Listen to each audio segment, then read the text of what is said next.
Yosef reveals himself to his brothers, and now it's time to go and tell his father Yaakov that Yosef is still alive, and it's time to come down to Egypt to be together with him. So the Psukim say that Yosef sent certain presents with his brothers for the road, and also sent presents for his father. What did he send to his father? The pasuk says in Perek Mem Hey, pasuk Chav Gimel, Ula Aviv shalach kazos. Asarach hamorim, he sent 10 donkeys. Nos'im mituv Mitzrayim. The donkeys were carrying the good of Egypt. What's the good of Egypt? Rashi explains 2 things: vintage wine and unprocessed kernels, split beans, something that has to be developed. And the simple explanation of both those things are that they're good for his father's old health. Rashi says, for the Zakanim, for the old person to drink that wine is good for him. The beans also maybe. But perhaps there's a deeper explanation to what were these 2 things. What was the message that Yosef was coming to tell his father Yaakov? Yosef's life was terrible. Bottom line, if you'd write a biography about Yosef, he had one of the worst lives that anyone could ever imagine. Every possible thing that could go wrong went wrong. When he was 8 years old, the Seder Olam tells us he was 8 years old when his mother passed away. Then he has brothers who hate him, brothers who want to kill him. Then they sell him into slavery. Then he gets set up with a wife of Potiphar, gets into trouble, gets thrown into jail, 12 years of sitting in a jail. And finally he has like this opening, like the light at the end of the tunnel. There's a way to get out. The person who was supposed to help him get out forgets about it. Every possible bad thing that could happen in a person's life was that way. Yet, the Psukim tell us that when Yosef actually walked out, Paro saw an aristocratic type of a look on Yosef's face, meaning Yosef walked out positive. The way Yosef spoke to the other people in jail was in a positive, seemingly happy face, happy expression. How in the world did Yosef go from bad to worse and come out and ending up being a leader? How did that happen? So Yosef was coming to tell his father what it's like. Rav Weinfeld explained that Yaakov was nervous to go down to Egypt. He's living in Israel. He's living the life. He's going to go down into the terrible Mitzrayim. What's that going to be for spirituality? What that's going to be for the destiny of the Jewish people? How can you go down there? And Yosef was coming to teach him a lesson. He says, the Maral explains that the pool, this unprocessed bean, was symbolizing that with all the difficulty, with getting beaten up and thrown around and abused, you could come out something very, very beautiful.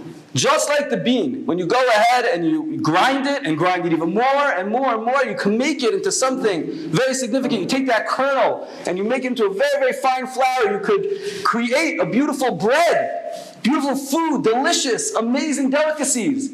Amazing things could come out of being beaten, of having those difficulties, of having those hardships. So too, Yosef was telling his father that, the Jews are going to go down to Mitzrayim, and we're going to be beaten. It's going to be difficult. There's going to be slavery. It's going to be hard. But as the Psukim are going to tell us in the upcoming weeks, we learn that the more that the Egyptians hit us, the more the Jews multiplied, and the more that we flourished and became bigger and bigger and better. So he explained to his father, don't worry. It's true that it's going to be hard. It's true that it's going to be difficult. But at the end, through the difficulties, through the challenges, a person could grow even more than he would have without it. Yosef realized in his life that, he went through lots of different stages. And for many people, each one on its own would have been an excuse to say, forget it. I'm done. I'm finished. I'm depressed. I give up on life. I'm done. I'm not nothing to do. I can't get out of this one. This is terrible. And it's not just like getting a bad mark on a test or something like that. This is terrible. Throwing into jail. This is terrible. Brothers hate everything. Horrible, horrible. And Yosef said, you know how I got out? Because at the end of the day, through the difficulties, a person could grow and come out and emerge even better than before. But how do you do it? How do you do that? So it says that he had Yayin Noshan. He had this vintage wine.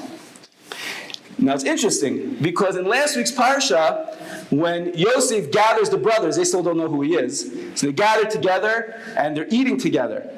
The pasuk says that Vayishtu Vayishkaru Imo, they actually drank together. Why is that significant that they drank together? Rashi explains, from the moment that he was sold into slavery, Yosef didn't touch wine. He didn't drink.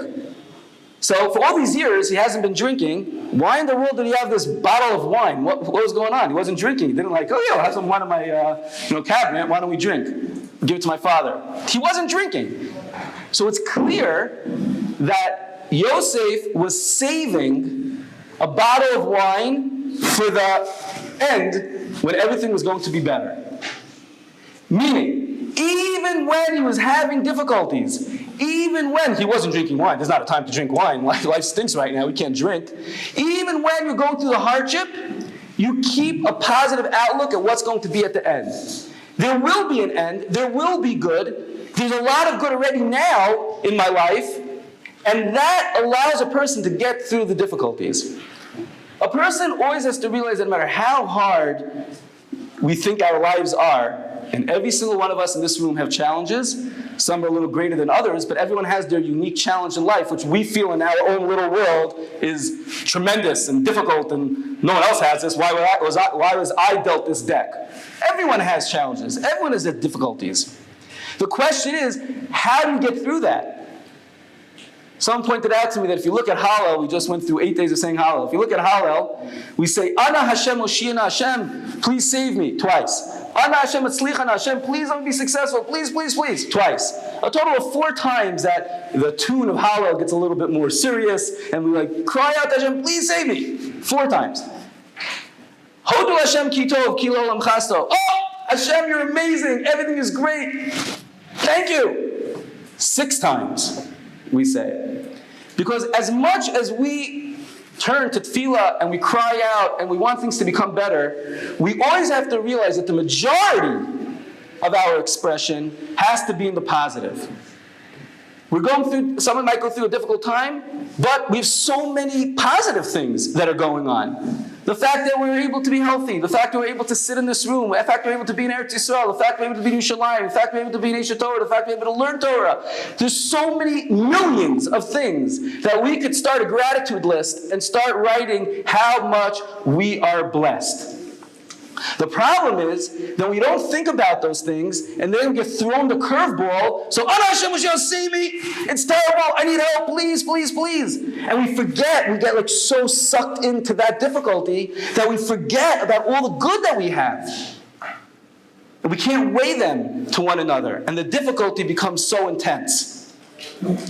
I have a first cousin in New Jersey who she lost her husband to cancer at a very, very young age. They had 2 little babies, and it was a very, very difficult time for the family. And I remember at one point, after he passed away, she turned to my grandmother. My grandmother was a Holocaust survivor, and she went through Auschwitz. And just to explain, when my grandmother used to come visit my wife and I in our apartment, many years ago, in the middle of the night, I would wake up to tremendous amounts of screaming, abnormal screaming. I'd obviously get woken up from it. I thought there was something wrong. I was going to call Hatzalah. I walked in and she was fast asleep, just screaming in her dreams from the terrors that she went through in the Holocaust. But during the day, everything was positive, always. Every interaction with any person she ever had was amazing, and everything is great, and she would say Baruch Hashem, and she had an amazingly happy life. I would never tell her about what I was hearing at night, but she was just a positive person. So my cousin went to my grandmother, Bobby. She said, Bobby, How do you stay positive? How do you look at all the things that are going on that you experienced and you're just happy and upbeat and always excited? And the conversation ended in literally one sentence. She didn't even understand the question. She said, look at all the bracha, look at all the blessing that I have in my life. Look at my children, my grandchildren. She had an apartment in Israel. She's like, this is amazing. Look at everything that God gave me. And that's it. There's only more to say afterwards. Because no difficulty that any of us go through could compare to Auschwitz. Just can't compare it. But if a person is able to focus on all the good in their lives, that there's a light at the end of the tunnel, Hashem always helps us, Hashem gives us so much, He's going to give us even after the difficulty. The Yayin Noshan, that vintage wine, Yosef was keeping in his back pocket to always remind himself that it's going to be good. This is going to end. Hashem does so many good things for me all the time. It's going to be good. It's going to be fine. And that enabled him, through all the challenges, through all the terrible challenges, one after the other, that he went through, to see that he could come out all good. And that was the message that he was teaching his father. He was trying to send to his father, Yaakov, I know you're going to come down to Mitzrayim. I know you're worried about all the difficulties, all the challenges, and everything that's going to go and befall the Jewish people. I know, but you should know that I've been through a tremendous difficult time, but I come out ahead, I came out positive, I came out successful, and the whole time I knew that was going to happen. I kept the positivity, I kept the focus on what was going to be and the good that's in my life, and I was able to go ahead and succeed with that idea, and you too, Father Yaakov, can do the same. The bracha to all of us is that we take time in our day when things are good, when we're happy, when we're successful, when we're experiencing and feeling the amazing bracha that Hashem is giving us every single moment of every single day, we write it down. We should have lists of all the things that we have. You could work it out with a chavrusa. Oh, I got this one. Oh, I got that one. You could get more and more and more. Who could become the gratitude expert of Aish Torah? We should have long lists and journals and books full of all those great things, so that when we get sent that curveball, which every human being has multiple times in their life, we'll be able to deal with it in the best and most successful way, so that we could come out even better than we would have if we wouldn't have had that trial.